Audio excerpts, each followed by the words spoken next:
बिस्मिल्लाहिर्रहमानिर्रहीम। अस्सलाम वालेकुम। खेलों की खबरों पर तबसरों और तजियों से स्कोर के एक और प्रोग्राम के साथ सैयद याह्या हुसैनी आपकी खिदमत में हाजिर है। पाकिस्तान क्रिकेट टीम के लिए अगले आने वाले चंद महीने इंतहाई अहम, कठिन और चैलेंज से भरपूर हैं और आलमी सतह पर पाकिस्तान टीम को अहम टूर्नामेंट में शिरकत करनी है और इन टूर्नामेंट में शिरकत अपनी जगह, लेकिन टीम का सिलेक्शन और टीम का इंतखाब, ये दो वो अहम चीज़ें हैं जो पाकिस्तान क्रिकेट के लिए इंतहाई अहमियत की हामिल हैं। और लोगों ने अभी से क़यास आराइयों की शुरुआत कर दी हैं कि एशिया कप क्रिकेट टूर्नामेंट में पाकिस्तान टीम किन खिलाड़ियों पर मुश्तमिल होगी, वर्ल्ड कप जो कि इस साल के आखिर में भारत में मुनक्किद होना है, पाकिस्तान टीम किस कॉम्बिनेशन के साथ मैदान में उतरेगी, पाकिस्तान टीम का इन्हिसार फास्ट बॉलिंग पर होगा या स्पिनर्स टीम पाकिस्तान की बॉलिंग की ताकत होंगे। और इन तमाम सवालात के जवाबात के लिए वो शख्सियत जिन्होंने इन तमाम चीज़ों को पाकिस्तान क्रिकेट बोर्ड के प्लेटफॉर्म से लुक आफ्टर करना है, आज के शो में हमारे साथ मौजूद हैं पाकिस्तान क्रिकेट बोर्ड की सिलेक्शन कमेटी के सरबराह हारून रशीद साहब। हारून रशीद साहब, खुश आमदीद कहूँगा आपको। और पाकिस्तान क्रिकेट में एक बार फिर जिम्मेदारियाँ मिलने के बाद आपने अपनी नई इनिंग की शुरुआत कर दी हैं और बैक वक्त कई महाज़ों पर आप बरसरे पैकार हैं। अगर मैं ये कहूँ तो शायद कहना गलत नहीं होगा, लेकिन कोशिश करेंगे कि सिलेक्शन के हवाले से ही आपसे आज गुफ्तगू करें। सबसे पहले तो मैं ये जानना चाहूँगा कि ज़िम्मेदारियाँ संभालने के बाद अब आप वन मैन आर्मी हैं और उसकी बुनियादी वजह यह है कि एक तरफ स्टैटिशियन चीमा है, एक तरफ डायरेक्टर क्रिकेट मिक्की आर्थर हैं और दूसरी तरफ जो है वो टीम के हेड कोच ब्रैड बर्न हैं। लेकिन बहैसियत मजमूई बीइंग अ चीफ सेलेक्टर, ऐसा लगता है कि आपके जो नातमा कंधे हैं वो सारी जिम्मेदारियों को तने तना उठाएंगे। सबसे पहले तो बहुत बहुत शुक्रिया याया, आपने मुझे अपने प्रोग्राम में बुलाया और अस्सलाम वालेकुम नाजरीन। आई थिंक जितनी भारी भरकम शख्सियत मेरी है, आई थिंक नातवा कंधा कहना जो है वो कंधों को वो मैं समझता हूँ कि मुनासिब नहीं है। लेकिन मेरे अपने नज़दीक ऑब्वियसली ये तो थोड़ा सा हम लाइटर नोट पे बात कर रहे थे। सही कहा आपने, बिल्कुल सही कहा आपने कि बहुत ही ज़्यादा चैलेंजेस हैं आगे और पाकिस्तान की टीम की तैयारियां हैं। दो तीन चीज़ें अपने जहन में हमने ये भी रखी हुई हैं कि क्योंकि हमने कंडीशंस को देखना है, वो सब कॉन्टिनेंट की कंडीशंस हैं। हमारे अपने मुल्क में जिस तरह की क्रिकेट होती है, मोर और लेस सारी क्रिकेट इसी किस्म की, चाहे एशिया कप का जो भी अगर फैसला होता है उसको देखते हुए, सो हमारी नेक्स्ट जो 5 to 6 मंथ्स की क्रिकेट है वो हमारी सब कॉन्टिनेंट कंडीशंस में है, जहाँ के लिए हमारे पास जो प्लेयर्स की रिसोर्स है वो माशाल्लाह बहुत अच्छी है। आपने देखा भी कि अभी हाल ही में जो भी होम सीरीज़ हुई उसमें टीम ने बड़ी अच्छी कारकर्दगी दिखाई और ख़ास तौर पर ये जो कॉन्टेस्ट की आप बात कर रहे हैं एशिया कप और वर्ल्ड कप की, ये वन डे फॉर्मेट में है और माशाल्लाह हमारी वन डे फॉर्मेट में परफॉर्मेंसेस भी बहुत अच्छी रही हैं इन द पास्ट और अब भी हम उम्मीद करते हैं कि टीम इंशाल्लाह अच्छी कारकर्दगी का मुजाहरा करेगी। लेकिन हारून रशीद साहब, पाकिस्तान टीम अच्छी कारकर्दगी का मुजाहरा करेगी, बासलाहियत खिलाड़ी आपके पास दस्तयाब हैं और इससे बढ़कर बात यह है कि जो हालिया 50 ओवर की क्रिकेट हुई है उसमें आपने जो कॉम्बिनेशन ट्राई किए हैं, बहुत सारे सक्सेसफुल रिज़ल्ट आपको सामने मिले हैं, तो आपके लिए ज़्यादा तब्दीलियों का यहाँ पर मामला नहीं है। लेकिन एक आम तासुर ये है कि एक तरफ हसन चीमा है, मैंने एजाज़ चीमा कह दिया था शुरू में, जो कि आदाद व शुमार के माहिर हैं, ये पहला तजुर्बा क्रिकेट बोर्ड कर रहा है। मिक्की आर्थर दरियारे गैर में बैठे हुए हैं, ब्रैड बर्न आपके साथ हैं, तो चारों शख्स जो कि सिलेक्शन के इंतहाई अहम उमूर को देखेंगे, चार कोनों पे बैठे हुए हैं, चार मुख्तलिफ डायरेक्शन को वो जनाब अपने तौर पर देखेंगे। तो लोग ये जो सवाल कर रहे हैं, लोगों के जहनों में जो ये सवाल है, उसको आप किस तरह डिस्क्राइब करना चाहेंगे एज ए चीफ सेलेक्टर? मैं आपको इसके थोड़ा सा ये बैकग्राउंड बताऊं। ऑब्वियसली ये आप जो बात कर रहे हैं कि जो चार डिफरेंट लोग हैं, सबसे बड़ा इशू जो ये होता था, आपको याद होगा इन द पास्ट हमेशा डिस्कनेक्ट रहता था आपकी टीम मैनेजमेंट में और आपकी सिलेक्शन कमेटी में। ओवर द ईयर्स ये हमने देखा कि बहुत ज़्यादा वो नहीं थी। और दूसरा, जब भी आप सिलेक्शन के नेशनल टीम की सिलेक्शन की जब आप बात करते हैं तो आपके पास इर्द गिर्द 20 से 25 खिलाड़ियों का पूल ही होता है। आपने उसी को रोटेट करना होता है डिपेंडिंग ऑन द कंडीशंस कि आप कहाँ जा रहे हैं, किस मुल्क में आपने क्रिकेट खेलनी है, वहाँ की कंडीशंस क्या हैं और आपके पास मोस्ट सूटेड प्लेयर्स कौन से हैं जो वहाँ जाकर खेल सकते हैं। सो इसलिए जितना ज़्यादा इनपुट आपकी जो टीम मैनेजमेंट है वो दे सकती है सिलेक्शन में टू सिलेक्ट नेशनल टीम, मैं जब आपको जूनियर टीम की बातों पे आऊँगा तो वो डिफरेंट है।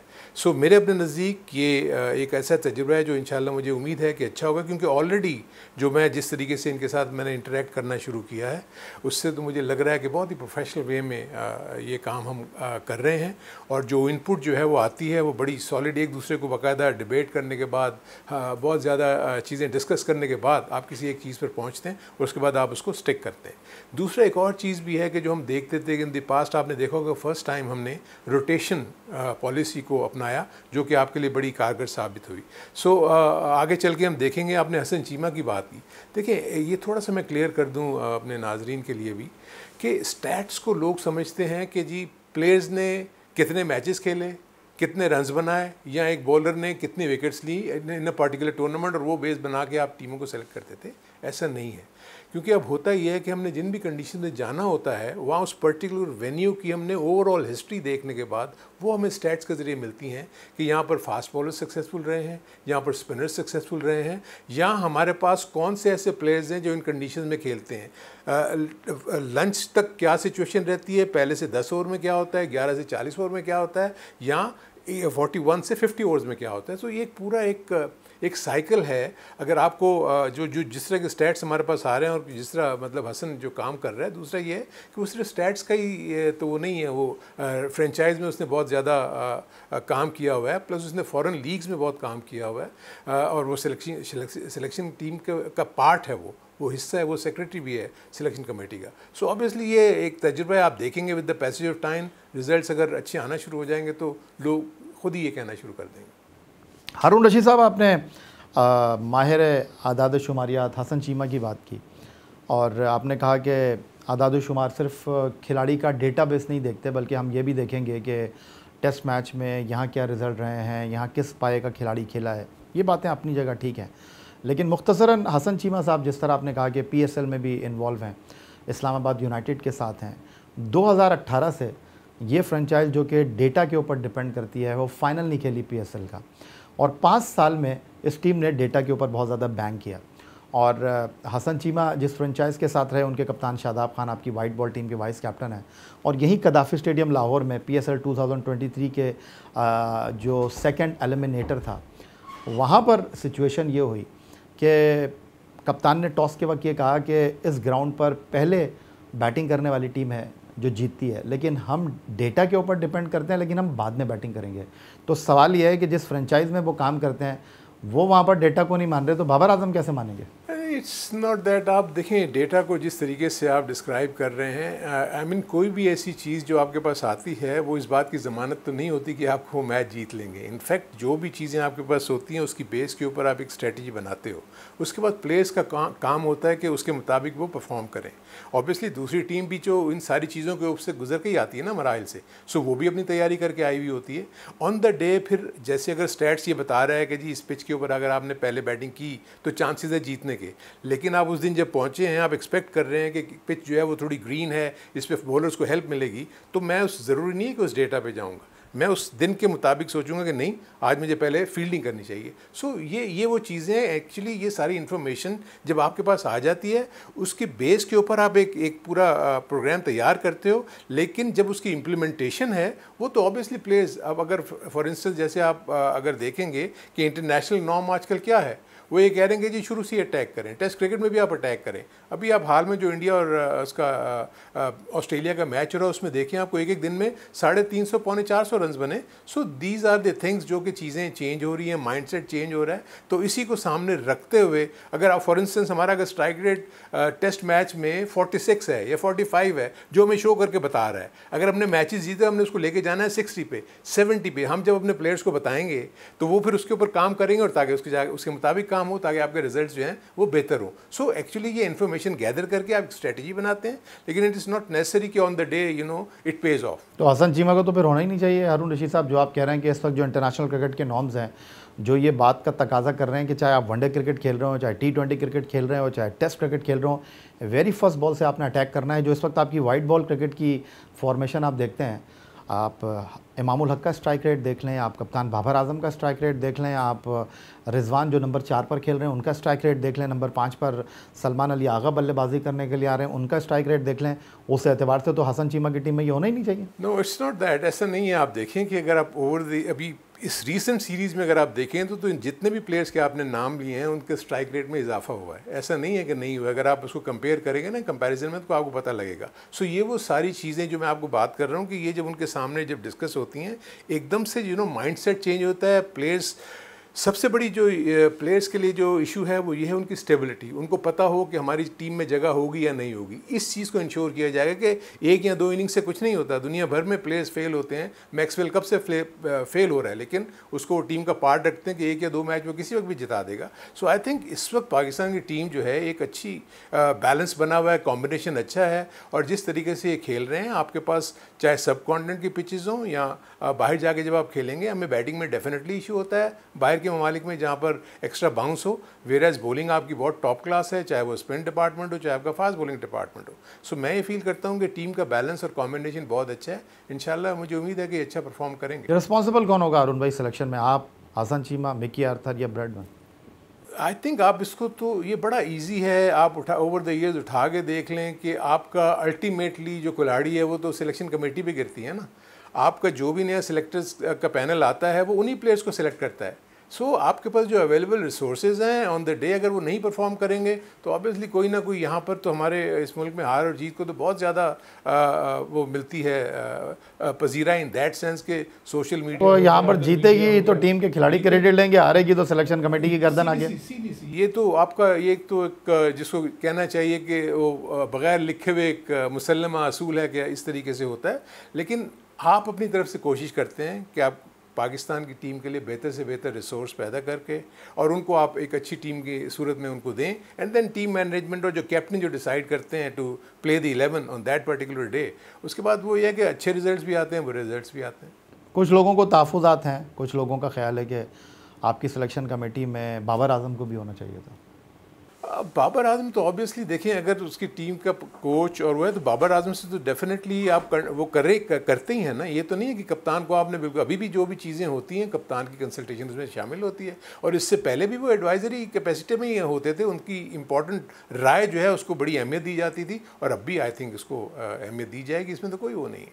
तो हारून रशीद साहब, पहले ये होता था कि ICC का जो भी इवेंट होता था वो आपको कहते थे 2-3 महीने पहले कि 30 नाम आप दे दें, अब वो बात ख़त्म हो गई है।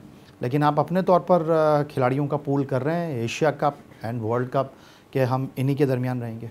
जी एग्जैक्टली ऐसे ही है। और हमने जितना भी एज ए सिलेक्शन पैनल और कैप्टन के साथ मिलके जो हमने एक पूल बनाना है वो तकरीबन हमारे पास 20 से 25 खिलाड़ी मौजूद हैं और उसी में ही हम देखते हैं कि क्या रद्दोबदल होगी अगर हमने एशिया कप और वर्ल्ड कप के जब स्क्वाड्स बनाने हैं। हारून रशीद साहब, इंडिया में आप वर्ल्ड कप खेलने के लिए जा रहे हैं और एशिया कप भी एशिया में ही है, तो फास्ट बॉलिंग पाकिस्तान की स्ट्रेंथ है, इसमें कोई शक व शुबे की गुंजाइश नहीं है। लेकिन आपके पास स्पिनर्स भी क्वालिटी के हैं, आपकी स्ट्रेंथ क्या होगी? आई थिंक ये आपने बिल्कुल बड़ा अच्छा सवाल किया क्योंकि स्पिनर्स का रोल बड़ा इंपॉर्टेंट होगा। इनफैक्ट अब जो आपको ये होता था ना कि आप अगर बाहर के ममालिक में जाते हैं तो आप 4 बॉलर्स के कॉम्बिनेशन के साथ जाते हैं फास्ट बॉलर के साथ। यू नेवर नो कि इस दफ़ा आप 3 बॉलर्स और 2 स्पिनर्स को जेन में रख के चलिए। ये सब डिपेंड करता है कि पिचेस कैसी बनी हुई हैं। यू नेवर नो, अब तो पिचेस बहुत अच्छी बननी शुरू हो गई हैं। इवन आप इंडिया में भी देखें और पाकिस्तान में भी अगर आप देखेंगे तो 340-350 रन तो कहीं नहीं गए। तो इर्रेस्पेक्टिव फास्ट बॉलर खेल रहे हैं, स्पिनर्स खेल रहे हैं, आपके जहन में आपका जो बैटिंग यूनिट है वो इतना स्ट्रांग होना चाहिए कि 340 और 350 के लगभग में या तो वो पहले रन्स करे या उसको चेज़ कर सके। सो इन सारी चीज़ों को रखते हुए जो कॉम्बिनेशन है उसको बनाने की कोशिश की जा रही है। तो हारून रशीद साहब, जिस तरह इस वक्त स्पिन बॉलिंग में हम बात कर लेते हैं, शादाब हैं और उसामा मीर हैं, तो शादाब की कारकर्दगी में मुस्तकिल मिजाजी दिखाई नहीं दे रही। शादाब जो है वो फिटनेस में भी बहुत ज़्यादा स्ट्रगल कर रहे हैं, तो ये चीज़ आपके जहन में है? आपको ये पता होगा कि पिछले 2-3 सालों में शादाब के लिए काफ़ी प्रॉब्लम्स रही हैं as far as injuries concern. कई दफ़ा उन्होंने मैचेस मिस किए, अच्छा खासा पीरियड उन्होंने बाहर गुजारा। तो अमूमन जब भी कोई भी प्लेयर, चाहे वो शाहीन आफरीदी हो, चाहे कोई ऐसा प्लेयर जो इंजरी के बाद वापस आ रहा हो, उसको थोड़ा सा वक्त चाहिए होता है। हम आहिस्ता आहिस्ता देख रहे हैं कि शादाब जो है उस ग्रुप में वापस आ रहे हैं। अभी हालिया काउंटी स्टेंट भी अगर आप देखें तो वो बैटिंग भी वहाँ कुछ बेहतर करने लगे हैं, बॉलिंग भी अच्छी कर रहे हैं, और वो इतने अरसे से पाकिस्तान के लिए वनडे क्रिकेट में और शॉर्टर वर्जन ऑफ क्रिकेट में बहुत ज़्यादा इंपॉर्टेंट रोल प्ले कर रहे हैं। प्लस अब उनके साथ आप देख रहे हैं उसामा मीर की इमरजेंस, इसी तरह और बहुत सारे स्पिनर्स आपको सामने नज़र आ रहे हैं। जूनियर लेवल के ऊपर आपको कुछ स्पिनर्स नज़र आ रहे हैं जो अच्छी कारकर्दगी दिखा रहे हैं। So it's a good mix कि आपको देखें कॉम्पिटिशन बढ़ता हुआ चला जा रहा है। सो मैं फील करता हूँ being a senior player, Shadab को अपनी पूरी लिमिटेशंस का पता है, उसको पता है कि किस वक्त उसने क्या करना है क्या नहीं करना। Same applies with Shahid, Shaheen Afridi और दूसरे तमाम जितने भी बॉलर्स हैं। सो पाकिस्तान का न्यूक्लियस मेरे नज़दीक बहुत बेहतर है। अप एंड डाउन होते रहते हैं, आप कुछ नहीं कह सकते कि किसी दिन आपका चलते चलते भी पैर मुड़ जाए या कोई ऐसी खुदा न खास्ता ऐसी चीज़ हो जाए जिससे आपकी परफॉर्मेंस हैम्पर हो सकती है। सो ओवरऑल आई थिंक हमको नेगेटिव्स पे हम ज़्यादा नहीं जाते, हम पॉजिटिविटी की तरफ ज़्यादा देखते हैं कि ये बेहतर होगा पाकिस्तान। तो हारून रशीद साहब, आपके पास जो फास्ट बॉलिंग की स्ट्रेंथ है, या तो आप 5 फास्ट बॉलर के साथ जाएंगे, या हो सकता है आप 5वें फास्ट बॉलर की जगह ऑलराउंडर को रखें। फिर लेग स्पिनर तो एक ही जाएगा, क्योंकि आपके पास फिर दूसरा स्पिनर जो है वो लेफ्ट आर्म स्पिनर का ऑप्शन है। देखिए, ये तो जब हम फाइनल स्टेजेस ऑफ सिलेक्शन पे आएंगे तो ये सारे ऑप्शंस जो आप बता रहे हैं इसको गौर किया जाएगा। लेकिन बाय एंड लार्ज ये फील होता है कि हमें ऐसा मिक्स रखना होगा जिसमें फास्ट बॉलर्स की स्ट्रेंथ भी मौजूद हो और आपके पास स्पिनर्स भी हो। अगर आपके पास कोई ऐसे स्पिनिंग ऑलराउंडर ऐसे हैं जिनको हम इंटरनेशनल लेवल के ऊपर हम देख सकते हैं तो उनको भी आप कर सकते हैं। फास्ट बॉलिंग ऑलराउंडर आपने जैसे कहा वो भी एक ऑप्शन है, क्योंकि आपको जब 3 फास्ट बॉलर के साथ अगर ऐसा ऑलराउंडर मिल जाता है जिसमें स्पिनिंग ऑलराउंडर भी हो और फास्ट बॉलिंग का ऑलराउंडर भी हो, क्योंकि 6, 7, 8 की जो पोजीशन है या 5, 6, 7 की जो पोजीशन है वो बड़ी इंपॉर्टेंट है। वो इसलिए कि वहाँ पर आपको बड़े स्ट्रॉन्ग हिटर्स चाहिए जिन्होंने जाके रियल सेंस में जो 41 ओवर से लेके 50 ओवर्स तक जो आपको रोल उन्होंने निभाना है उसके लिए आपके पास हो। तो आई थिंक हम बड़ा इसमें खुशकिस्मत है कि हमारे पास ऐसे प्लेयर्स मौजूद हैं, चाहे वो नवाज़ हो, शादाब हो, फॉर दैट मैटर अगर आप देखें कि शाहीन शाह ने जिस तरीके से अभी शो किया है अपनी बैटिंग की, उसमें इंटरेस्ट वो शो कर रहे हैं और जिस तरीके से वो खेल रहे हैं। So it's a good sign for Pakistan कि पाकिस्तान ना सिर्फ अपने टॉप ऑर्डर बल्कि उनके मिडिल ऑर्डर और लोअर ऑर्डर में भी ऐसे बैट्समैन मौजूद हैं जिनका स्ट्राइक रेट अच्छा है। लेकिन व्हाट अबाउट इमाद वसीम, जिन्होंने आपके आने के बाद आपने उनको मौका दिया, वाइट बॉल टीम में वो आए और 16 महीने से जो पाकिस्तान टीम में नवाज़ मौजूद थे उन्होंने उनको रिप्लेस कर दिया और वो खेल रहे थे, नवाज़ बाहर बैठे हुए थे। तो क्या वर्ल्ड कप और एशिया कप के लिए आप उनको कंसिडर? देखिए, एक तो सबसे बड़ी इम्पॉर्टेंट चीज़ ये है, हमें ये देखना होगा कि इमाद जो हैं वो वनडे के लिए अपने आप को कैसा फील करते हैं। द थिंग इज़, अगर आप पिछले 4-5 सालों में देखेंगे तो उसने हार्डली 2 से 4 मैचेस ही खेले होंगे वनडे के। अब ऑब्वियसली वो ट्यून अप है इस वक्त T20 के लिए। आई थिंक जैसी मेरी मिकी से बात हुई थी, मिकी डेफिनेटली जो कोचेज़ हैं उनसे बात करेंगे, उनसे पूछेंगे कि जी वनडे का आपके जहन में क्या है क्या नहीं है। वंस जब वो इमाद से बात हो जाएगी उसके बाद उसकी जो भी सिलसिला होगा उसके बाद उसको हम देखेंगे और देखते हैं, उसको आगे लेके चलते हैं। इट्स अ गुड थिंग कि आपके पास 2 ऐसे स्पिनर मौजूद हैं जो शॉर्टर वर्जन में दोनों फॉर्म ऑफ क्रिकेट में खेल सकते हैं, 50 ओवर्स में भी और वनडे में भी। तो मिकी आर्थर से आपकी इमाद वसीम के वाले से बात हुई है? मिकी डेफिनेटली इन कांटेक्ट होंगे उसके साथ, और मैं भी इमाद से जो है एक हल्की सी मेरी बात तो हुई थी उनसे, लेकिन अभी डिटेल में भी उनसे बात करनी है मुझे। तो हारून रशीद साहब, अब आपने कैंप लगाया है बैट्समैनों का, स्पिनर्स का, फास्ट बॉलर्स का।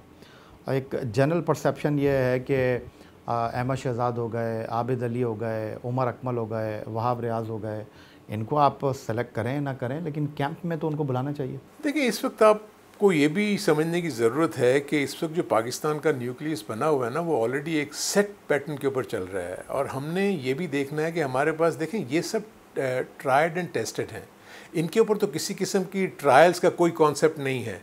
जब भी इनकी ज़रूरत होगी हम किसी वक्त भी इनको कॉल कर सकते हैं, तो ऐसा इशू नहीं है। हमारी जो टीम की मैनेजमेंट आई है वो नई है, उनके पास, हमारे पास जो निचले लेवल के ऊपर जो प्लेयर्स परफॉर्म कर रहे हैं, पाक शाहीन में कर रहे हैं, पाक अंडर 19 में कर रहे हैं, तो उनको देखने का मौका मिलेगा। बेसिकली इसमें यह है कि क्योंकि यहाँ पर जो लोग अवेलेबल हैं उनको हमने कोशिश की है, और ख़ास तौर पर ऐसे प्लेयर्स जो फ्रिंज प्लेयर्स हैं जो निचले लेवल के ऊपर अच्छी परफॉर्मेंस कर रहे हैं उनको देखने का मौका मिले। सो आई थिंक जो ऑलरेडी एक्सपीरियंस प्लेयर हैं उनको ज़रूरत नहीं होती, उनको हम किसी वक्त भी कॉल कर सकते हैं। आपकी बात अपनी जगह दुरुस्त है, फ़ैसले आपने करने हैं, मौका आपने फ़राहम करना है, लेकिन जिस तरह पिछले क्रिकेट बोर्ड में इन खिलाड़ियों के साथ नाइंसाफ़ी हुई, आप इनको कैंप में बुला के हौसला अफजाई तो कर सकते हैं। नहीं देखिए, जहाँ तक मसला ये है कि इनको कैंप में बुलाने का तो कोई इतना इशू एज सच नहीं है। आपके पास अब इतना बड़ा सीज़न आप पे आगे आने वाला है, आप परफॉर्म कर रहे हैं, आप आगे जाकर अपना फोकस रखें अपने क्रिकेट के ऊपर, वहाँ अच्छा करते रहें। जहाँ पर स्लॉट्स अवेलेबल होंगे आपको डेफिनेटली कॉल किया जाएगा।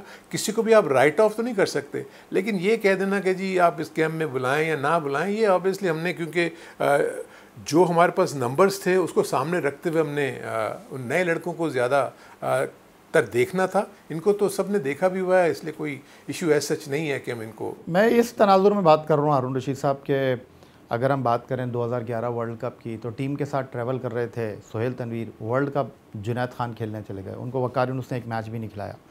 2015 वर्ल्ड कप में नोवेयर से सोहेल खान पाकिस्तान टीम में आ गए। 2019 वर्ल्ड कप में जुनैद खान पाकिस्तान टीम के साथ खेल रहे थे और मोहम्मद आमिर और वहाब रियाज वर्ल्ड कप खेल गए। ये पाकिस्तान क्रिकेट का एक सिस्टम रहा है, जो टीम के साथ होता है वो वर्ल्ड कप में नहीं होता, जो वर्ल्ड कप की टीम में होता है वो टीम में नहीं होता। तो मकसद आपसे सवाल करने का ये है, जिस तरह आपने कहा कि सीज़न आने वाला है, कि ये वो खिलाड़ी हैं जो कि बिल्कुल आपने बिल्कुल दुरुस्त फरमाया कि हमने इनको आँख ओझल पहाड़ ओझल नहीं कर दिया। आप इनको प्रैक्टिस में लाकर देख तो सकते हैं और आपसे करीब की किसी की आंख नहीं हो सकती। देखिए, अगर आपने ये जो बात की, जो पिछले आपने अभी जो एग्जांपल्स दिए, इसके पीछे तो मैं तो नहीं जान सकता कि क्या रीज़न होंगे। यू नेवर नो कि कोई ना कोई फिटनेस इश्यूज़, कोई आउटस्टैंडिंग परफॉर्मेंस, जैसे कि मैं यही जिक्र कर रहा हूँ कि किसी ने कोई बहुत ज़्यादा आउटस्टैंडिंग परफॉर्मेंस दे दी होगी, इसलिए वो उसको उन्होंने कॉल अप कर लिया होगा। सो यही वो सिचुएशन जो मैं आपको बता रहा हूँ कि यही सिचुएशन आगे भी हो सकती है। तो इसलिए मैं ये फील करना कि इसके ऊपर तो मैं नहीं समझता कि कोई इतनी ज़्यादा इसके ऊपर डिस्कशन होनी चाहिए। एक हमने जो भी एज ए थिंक टैंक हमने फैसला किया, उसको लेकर हम चल रहे हैं। बहुत शुक्रिया आपका हारून रशीद साहब, बड़े तहम्मुल के साथ, बड़ी बुर्दबारी के साथ, बड़ा सोच कर, बड़ा समझ कर हारून रशीद साहब ने सिलेक्शन और पाकिस्तान क्रिकेट बोर्ड के दीगर उमूर पर, जहाँ इनकी कमांड है और जहाँ ये चीज़ों को लुक आफ्टर कर रहे हैं, जवाबात दिए। और पाकिस्तान क्रिकेट के आने वाले दिनों में सिलेक्शन किस बुनियाद पर होगी, खिलाड़ियों के बारे में सिलेक्शन कमेटी के सरबराह हारून रशीद साहब क्या सोचते हैं, और उनका कहना यह है कि वही रिवायती जुमला कि जी हमने किसी को जो है आगे नाम के कट नहीं लगाया, हम हर किसी को सिलेक्शन के काबिल समझते हैं, लेकिन सबसे इम्पॉर्टेंट चीज़ जो है वो परफॉर्मेंस है।